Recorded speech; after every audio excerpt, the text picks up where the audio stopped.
Hello, everybody, and welcome to Family Lifestyles.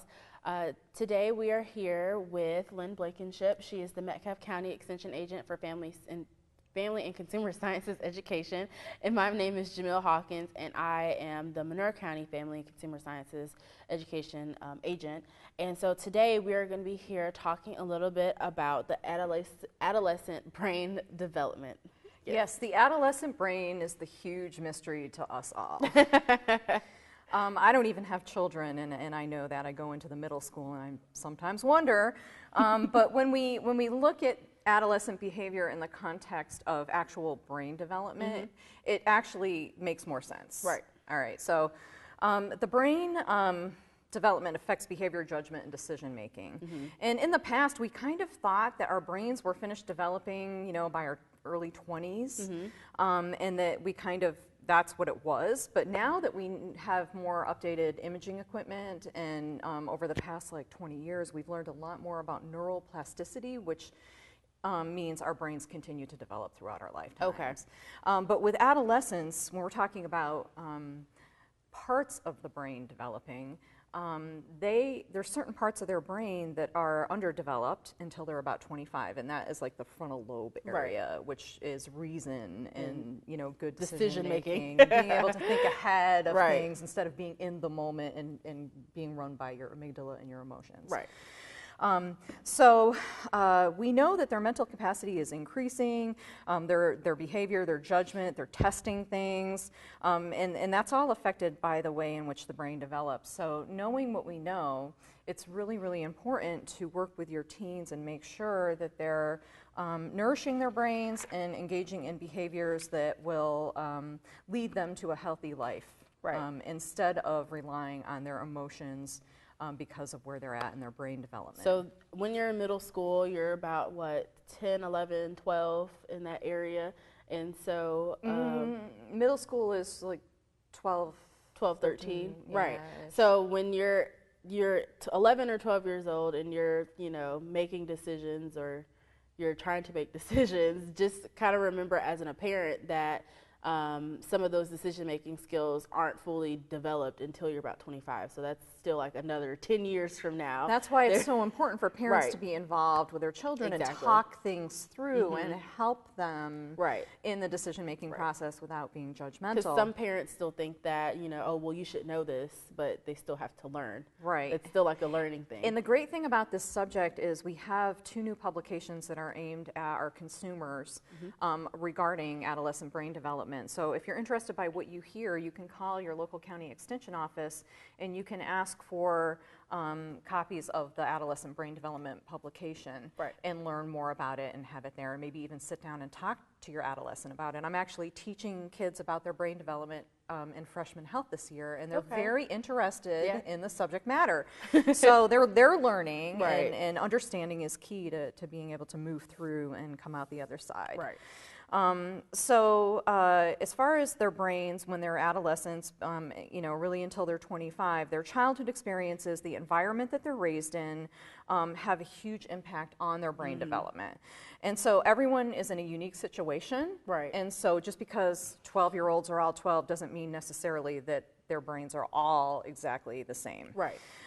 So what we know is that really super negative experiences really affect brain development and kind of set kids back a little bit. So experiencing repeated trauma, whether it's abuse, mental or any other type of abuse, or not having proper nutrition, having the death of a loved one or a loved one who's very sick, all changes the way a child's brain is developing. That trauma kind of slows it down.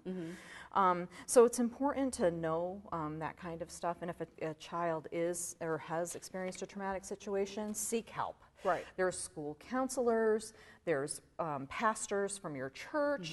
You can find help even if you can't afford to pay a doctor for help. And that's the important thing, because those types of traumas don't repair themselves. Right. They require guidance to get through in time. But what you can do, no matter what, is making sure that your child has access to proper nutrition, proper hydration, getting them into healthy sleep habits right from the start. Oh, yeah. Getting them into a good bedtime, when they're little, even before they start school, so that you can ensure when they do start school, they're willing to go to bed at a reasonable hour and wake up early enough and be adequately rested.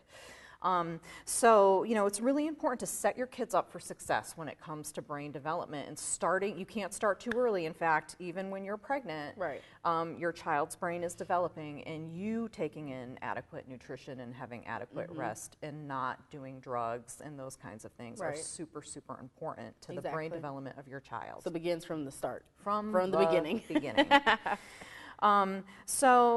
You know that the environment is referred to as an agent of socialization in brain development terms, and so that's super important. And when we think about things that affect kids' decision making, we're looking at their friends, peer pressure, academic pressure, social media, what they're seeing, that curated view of life that they don't really necessarily understand, that isn't real. It's just very planned out, and that they need to learn how to filter that and look at it in the way that it really is, and not feel like they have to compare themselves to everything that they see. And TV also lends into that, making sure that kids understand. Kids really, going back a little bit before adolescence, kids can't even distinguish fantasy from reality until they're in 2nd or 3rd grade. Wow. All right, so the things that they see on TV when they're that young really can have a huge impact on them. Or the games that they're playing. That's huge too. So, and another thing that we know about the brain, that the brains of the current generation who have been exposed to technology right from the start are different. The brain waves have changed from those of the younger or older generations who didn't have that technology when they were young.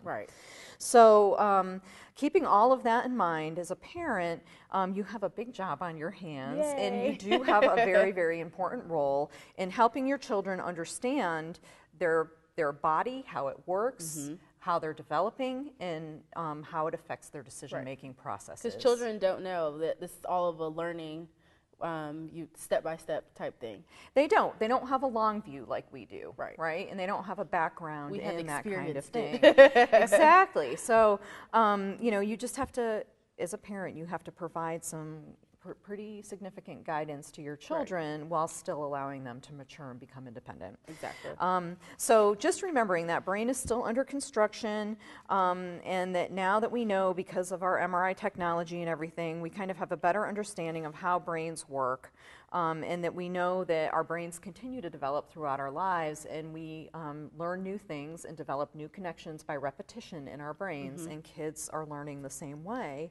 The neurons transmit information, and if you injure your brain, even a small bump on the head can set you back a little bit. So it's important to think about your brain and the function and how it works and how it develops, and kind of have an understanding of that, so that you can make good decisions and stay healthy for the rest of your life. So we're going to continue our conversation about brain development and learn a little bit more in-depth information, and then some ways to apply that information to help our kids. Okay, well then we'll be right back.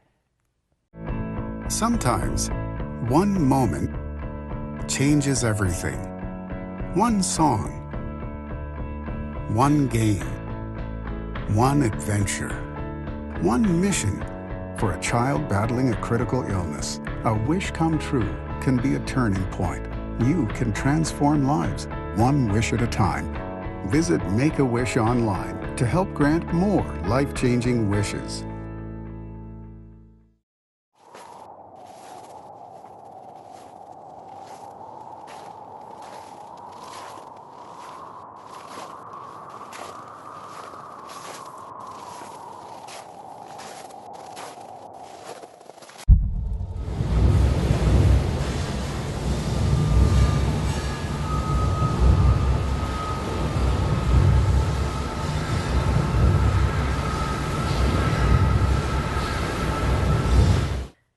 everybody, and welcome back to Family Lifestyles.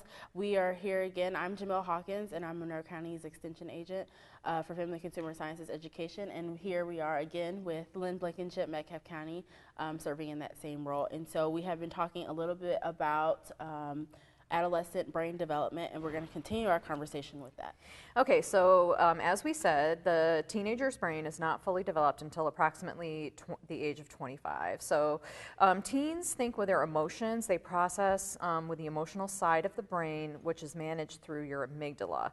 The amygdala is you kind of think of that as like the reptile or animal brain. It's one of the most first parts of the brain to develop, and one of the most ancient, kind of parts of our brain. So it's like the primal part. Primal. It governs emotion. Yes. And so that's the most developed part of the teenage brain. And so that's a lot of times why they're so passionate and emotional about things, and not necessarily angst, exactly. And then you throw the hormones in with that, and that's a whole nother level of that. Right. But when you understand that through the context of brain development as a parent or someone who works with teenagers, it can make it a little bit easier to kind of understand where they're coming from.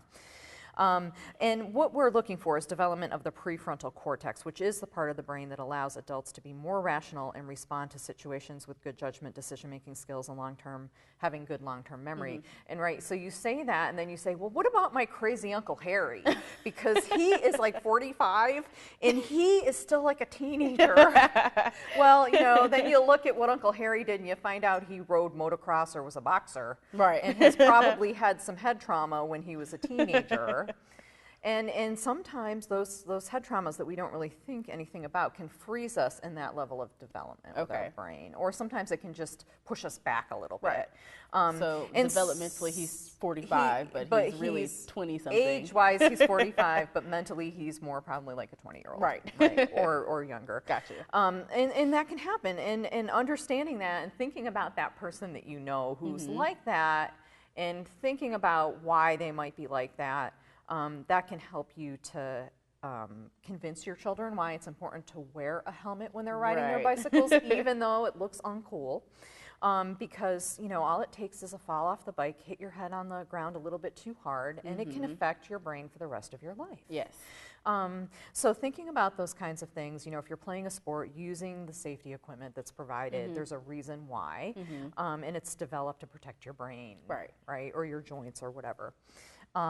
So when we're thinking about the amygdala and that development and where kids are, it helps us to kind of understand that, and to help children understand that as well, so that they can have more impulse control. Okay. So when their brain automatically goes to, oh, I'm going to do this because it feels good, they will have the background to say, wait a minute, my brain might not be making the best decision for me right now, and I need to start kind of reviewing that before I move forward and act on it. Okay. And kind of, your role can be to help children understand the long view and consequences of their decisions, and help them to understand that if they make a poor decision in their teenage years, and they end up with, like, for example, a criminal record, we would hope that wouldn't happen. Right. But that's going to follow them for the rest of their lives. Exactly. And that they need to really check those decisions until they get a little bit older, and they can start having more rational thought. Or even asking questions. So, like, don't be afraid to ask your mother or your father. Use people as a sounding board. Exactly. So,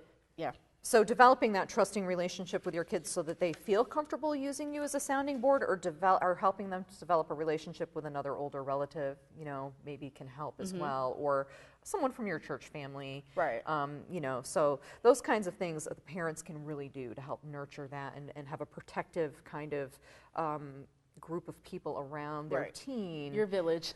Your village, exactly. And so where kids are, it tends to lead them to misread social cues and emotions, and with social media that's huge because there's no tone in social media. We don't have body language, so this happens a lot in school settings. Someone makes a comment on Facebook, and then the next day the person that got the comment made about them is very upset because it was misinterpreted. Right. So it's just like with adults too, like if you get an email from somebody and it doesn't have the correct punctuation, or you don't see the sarcasm or the jokingness in an email, then you kind of feel offended, but they didn't mean it in a malicious way. Our brains are developed enough for us to say that sounds kind of but I know that person and I don't think she meant it that way. The teens don't. They just immediately go to oh my goodness, so and they can get into accidents of all kinds. More injuries happen in the teenage years, and then getting involved in fights because of that quick emotional trigger and reactiveness that comes from the amygdala.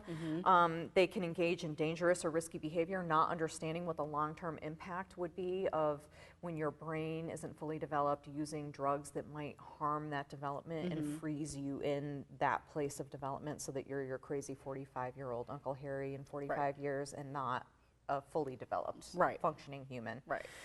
Sorry, Uncle Harry. Adolescents rarely think before they act. They rarely pause to consider the potential consequences of their actions, and they rarely modify their decisions or inappropriate behaviors unless they have that supportive having a little environment. Impulse control. So helping them to learn how to hit those brakes is really important. So again, we talked about letting kids understand that when you're talking about not using substances, that it's not just coming from you as a parent not wanting them to experiment in life. There's a real reason why avoiding substances while their brain is still developing is important. One thing that we can help to teach our kids when they're in this phase is mindfulness. It's a very simple form of meditation. It's not religious in any way, shape, or form, but it can help kids to move from chaos to calm, unplug from their electronics for 10 minutes a day, and just take that 10 minutes to de-stress and relax and focus on the present moment. And just 10 minutes a day of mindfulness practice can help to calm down all of those emotions that are raging and the hormones that are raging in your teen, and that can be a tool that they can take forward for the rest of their life. So it can help them through the rocky, wavy waters of the teenage years, and really help them to establish some calm in their lives and some control over their emotions, which can be really difficult at that age.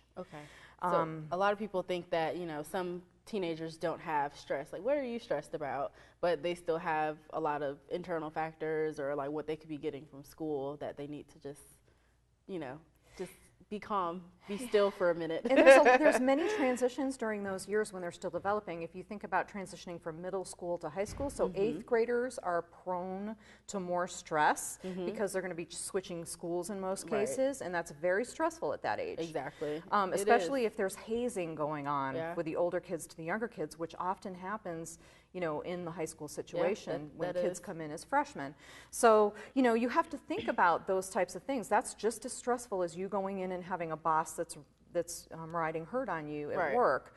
So keeping that in mind and teaching your kids skills like deep breathing and mindfulness and practicing it, or doing some Tai Chi or mind-body exercise can really those are tools that can help them to really make good decisions and not be ruled just by the quick emotional reaction that tends to happen in those years.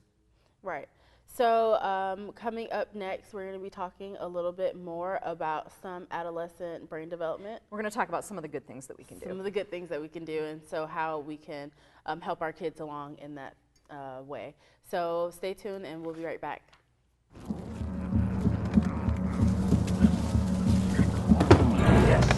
Yes. Oh, hi. I suppose you're wondering what an A-list celebrity like me is doing in a place like this. You must know, I'm saving the world. Oh, hi, Beth. Yep, saving the world again. Did you know that 40% of all the food produced in the United States is thrown away? That means everything that went into that food, the pesticides, the water, the land, was all for nothing.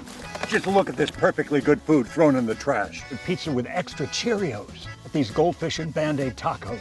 And just look at this perfect trash burger. This pasta dog looks delicious. You don't have to dumpster dive like Ed Begley Jr. to save the planet. Fight food waste by shopping smart and using what you buy before it gets trashed. That's way better. Ooh, arugula. Do your part and find out other world-saving tips at betterthaned.org. Hello, everybody, and welcome back to Family Lifestyles. Today we have been talking a little bit about adolescent brain development, and here now we're going to be talking a little bit about some tips to help nurture our brain for our young adolescents. Yeah, we're going to talk about what parents can do to set the stage for excellent brain development for their kids, especially in the adolescent years. So all of this nutrition stuff that's out, we talk about nutrition a lot on Family Lifestyles, right? And it doesn't change when it comes to brain development, but I'm going to use this opportunity just as a reminder that good nutrition is more important than just maintaining a healthy weight and healthy health indicator numbers. It's also super important for kids when their brains are developing. So really, their brains are developing from the time you conceive and that fetus starts to develop all the way until the age of about 25.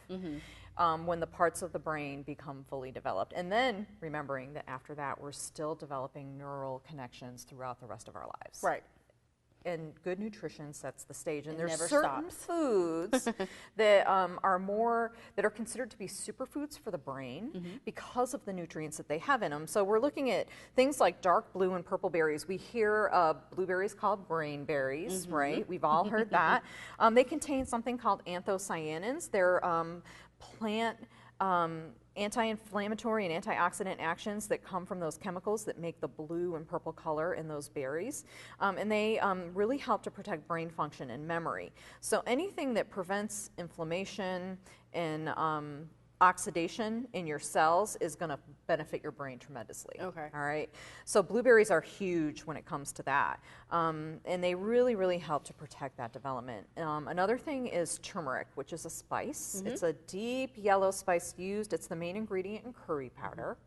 It's really pretty. It's super pretty. It's like a orangey yellow, and it's really a super anti-inflammatory, and it also has antioxidant actions, and you can take it as a supplement. Okay. It's just an herb, but you can get it in the gel caps, and it's great for preventing headaches and things like that, but it's also really, really good for the brain. Okay. It just keeps your inflammation down in your body. Cooking with turmeric, is a great way to incorporate it. You don't have to use the curry powder. The turmeric itself, it can be hidden in things like pasta sauce, and you can't even taste it. Okay. So incorporating turmeric into dishes, your kids don't even have to know it's there. It's really, really good for their brain. It's like hiding the vegetables, but it's hiding the spice. Yeah, hide the spice.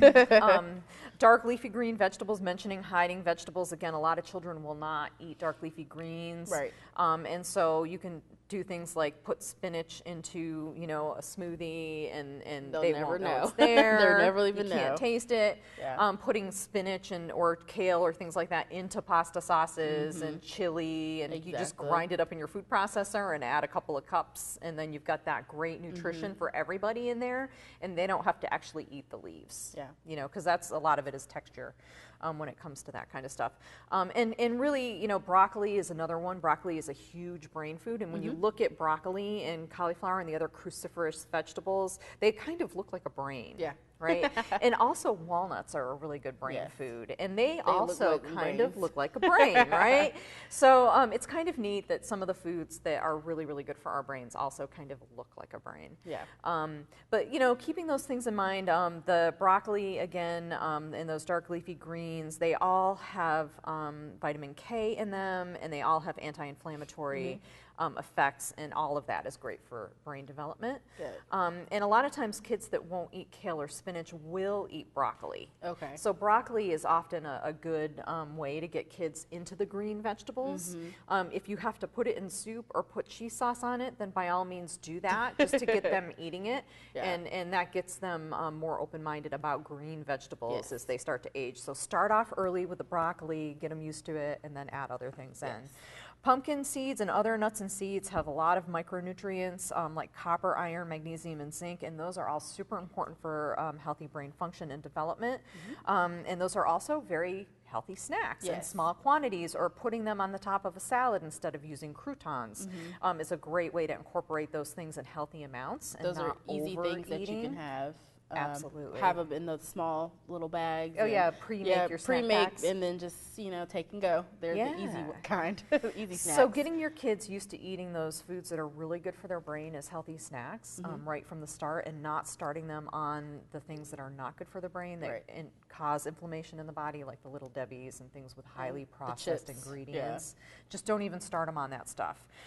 Whole grains are super important as well, and making sure you keep half your grains whole. Brown rice, corn tortillas instead of white flour, wheat bread, eating oatmeal and things like that, super important. And then we get to some fun things like dark chocolate is loaded with antioxidants, which are really good for the brain.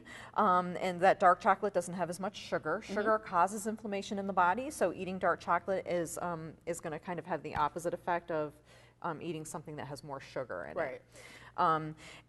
And then green tea and coffee. Caffeine in healthy amounts is considered good for the brain.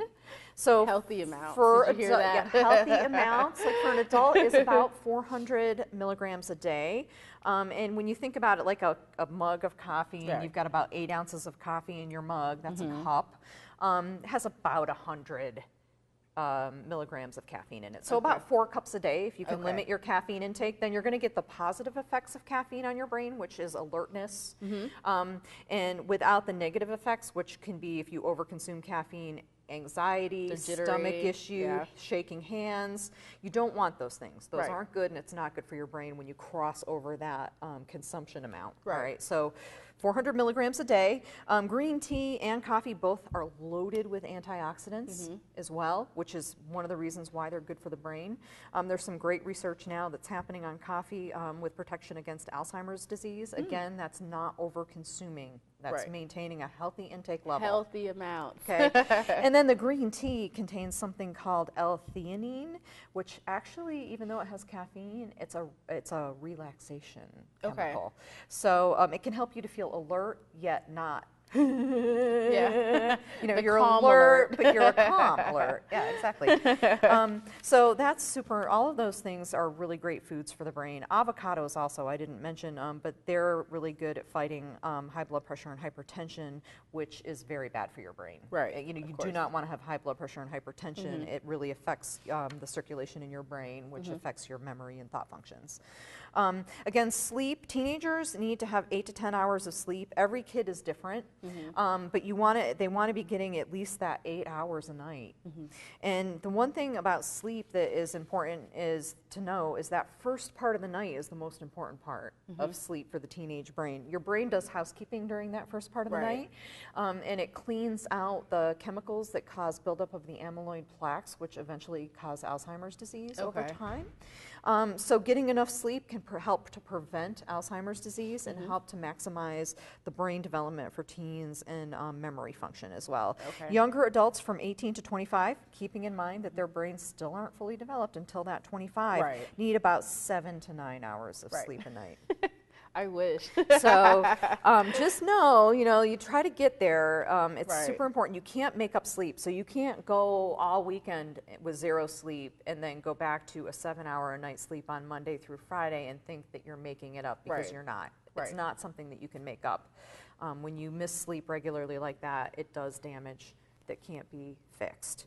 So keeping that sleep and physical activity and all of those things that we know are healthy for our brains are really important for your teens to make sure that they develop well. Good. So if you have any more questions or you want some more information about some adolescent brain development publications that we'll have at our local Cooperative Extension offices, then just give us a call or stop by, and we'll be more than happy to help you. So thank you, and see you next time on Family Lifestyles.